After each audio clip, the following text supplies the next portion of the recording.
did a thing, and I'm so happy.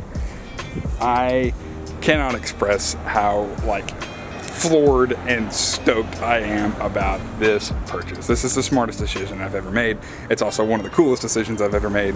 Like, forget a race car. Like, this is like, I'm just blown away. I've owned this thing for 2 weeks and I still cannot believe every time I pull into my garage or every time I pull into my driveway, I've got a f***ing ambulance in the driveway, and I'm so stoked about it. So real quick, people have asked me why, you know, like, where's the 370? For those of you that don't know, I dailied a wide body bagged 370 that was super cool for a long time, and I had the opportunity to get rid of it and to get into this, and I literally just couldn't say no. And I know that every one of you guys are like, you've lost your mind, you're crazy, or you've got problems, or you're some kind of predator. It's not the case. I'm gonna explain why, but like, let's just marvel in the fact that it's an ambulance, and like, I literally couldn't be happier. I'm so stoked. Like, it's awesome. But anyway, before we get into why I bought it, let's get into what I bought. This is a 2013 Chevrolet 3500 Express Van ambulance conversion. Now basically what that means, other than a regular Chevy Express Van, kind of what you get with that is the fiberglass topper that's on the top, the lights and sirens obviously, and then everything that's been done to the interior. Now, vans are super cool to me. I've always kind of had a thing for them, but the fact that it's an ambulance comes with a little bit more of a project than you would typically get with a normal van for what I'm gonna do with it, but in a good way. It also comes with a lot of cool stuff. Also comes with a lot of not cool stuff. These like running boards and stuff are gonna have to go pretty quick, but now that this is what this is, and like kind of the specs and what you get with it, other than like the fiberglass topper on it, I mean, it's just a work van, really. But I think what's really special about this whole thing is why I bought it. So I know what you guys are thinking, like, why a van? Like, it makes 0 sense why I would want a van in the first place, much less trade a car for it, but I'm not gonna explain why. For those of you that are new to my channel or don't really know me, I live in an area where there's no drift events, and I love to go drifting, and so I have at a minimum about a 4-hour drive to get from where I live to the closest venue, but most of the time it's farther than that. The farthest I've ever driven for a venue is about 12 hours, and so it's a reoccurring problem for me to have to travel long distances in order to enjoy, you know, my passion. And so my kind of mission in drifting is to do it as much as I can for as little money as I possibly can. That's kind of my whole mission in life as far as drifting goes. I drive a super low horsepower, cheap simple setup car, and I try to live in such a way and attack drifting in such a way that it does not cost me a ton. And so I don't ever rent hotel rooms. I generally camp at these event venues when I get there. And this is kind of the reason I bought a van, right? I'm going to be able to have a mobile campsite that's very streamlined. It's kind of like an RV, but smaller. It gets better gas mileage. This is a diesel. It's a 6.6 Duramax, which is super crazy, and it, you know, makes a lot of torque and is able to pull the trailer just as well as my truck does. And at the same time have an enclosed area for storage and for me when I get to where these are going. So being able to sleep in the van is a huge deal. Not only do I get like a place to stay at night, to be out of the elements a little bit better, but I'm actually rested. You know, sleeping in the front seat of a truck doesn't do a lot for you, and as far as rest goes, so the next day, you know, I actually got 6 hours of sleep instead of 6 hours of sleep in the front seat of a truck. The second thing is security. Generally with my truck, you know, I've got all my wheels and tires and some of my tools in the bed of the truck, and if I have to stop and take a nap somewhere, that's kind of an issue. Or if I do end up getting a hotel room, you know, that is an issue because I've got all my stuff in the back of the truck, and it's not easy to kind of like secure it. This can do all of this. You know, I can keep all of my tools in here. I can organize them the way that I want. I can keep all of my wheels and tires in here. I can keep a bed in here, and I can literally streamline the whole process. Basically, you know, I had 2 options for this kind of thing, and it was either an enclosed trailer or a van. And enclosed trailers, I actually paid less for this than I would like your average enclosed trailer, and all the electricity and all the wiring and everything is already done with this, and like pretty much everything I would want to do to an enclosed trailer has already been done to this thing, and it's not as bulky and like hard to deal with, and it creates problems as far as being able to drive into cities. You know, with an open trailer, with my short open trailer, I can pretty much maneuver this thing wherever I need to go. But this thing is an absolute unit, and I'm so stoked about it. Let me show you some more of the stuff in the back. the why an ambulance as opposed to like a regular express van. I'll explain that real quick. It's the fact that these are meticulously maintained by a group of fleet mechanics because people's lives literally depend on the fact that they can't break down. So the cool thing about that is like it's super well taken care of. All the maintenance is done on a pretty regular basis. Other than that, it's insulated pretty well already. It already has an inverter in it. It has rear AC in it. It has shore power, just like an RV does.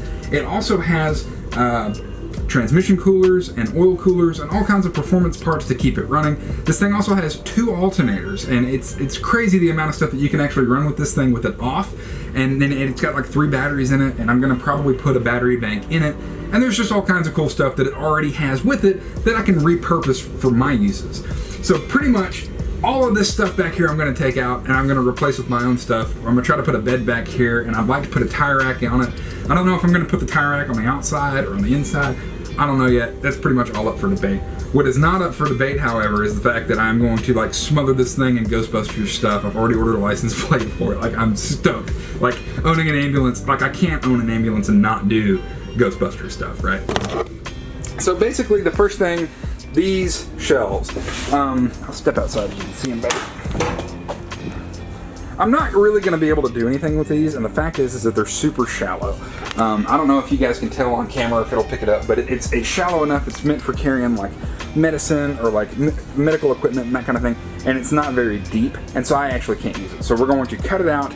It actually bolts into a few places down here, and then here. Well, this is, you know, obviously the bulkhead inside of the wall. We're going to take all of that out up to right here. Now I'm going to keep this and probably use all of this stuff. The inverter's down there. I'm going to use all of this for storage. I'm going to keep probably extra oil and power steering fluid and all that kind of stuff in here. The seat's coming out.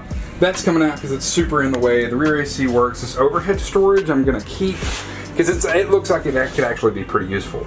Now, as far as this bench seat thing goes here, as far as this stuff goes, I'm going to keep all of this. This is empty. This is all storage under, here, I'll show you.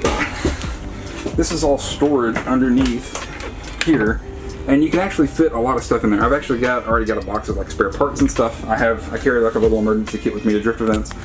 I can put a jack in here, jack stands. I think I can fit a creeper in here. I'm not 100% sure though, but all of my big bulky parts I'm probably going to put under this, and then I'm going to repurpose this as best I can to put a bed kind of on top of it that will fold in some way, shape, or form.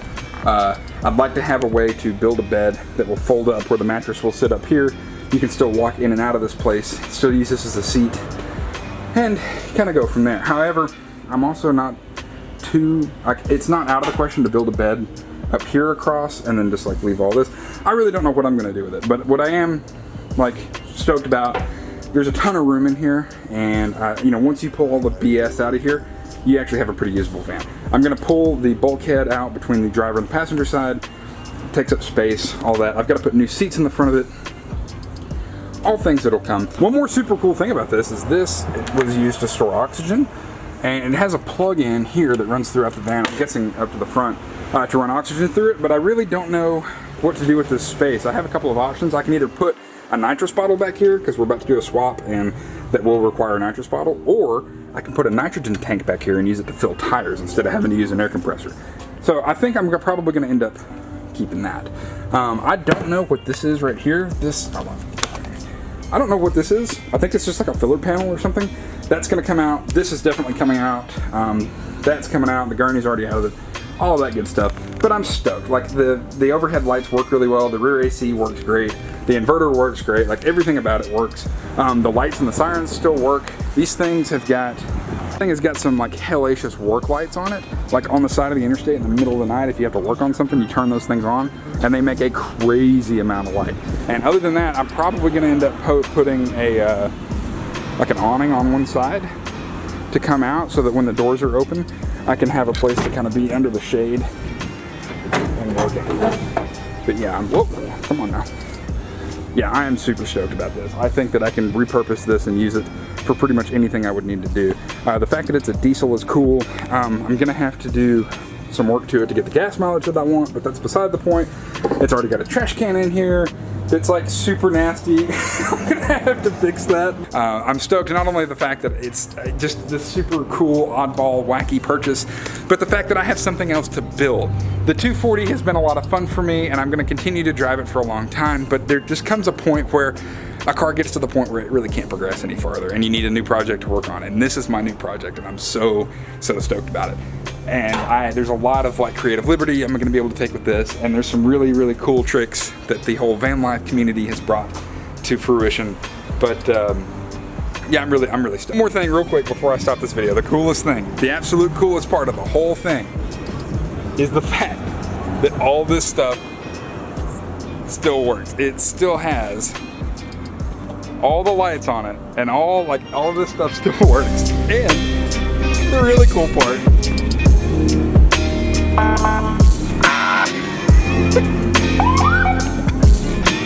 I'm gonna get myself in trouble doing that shit.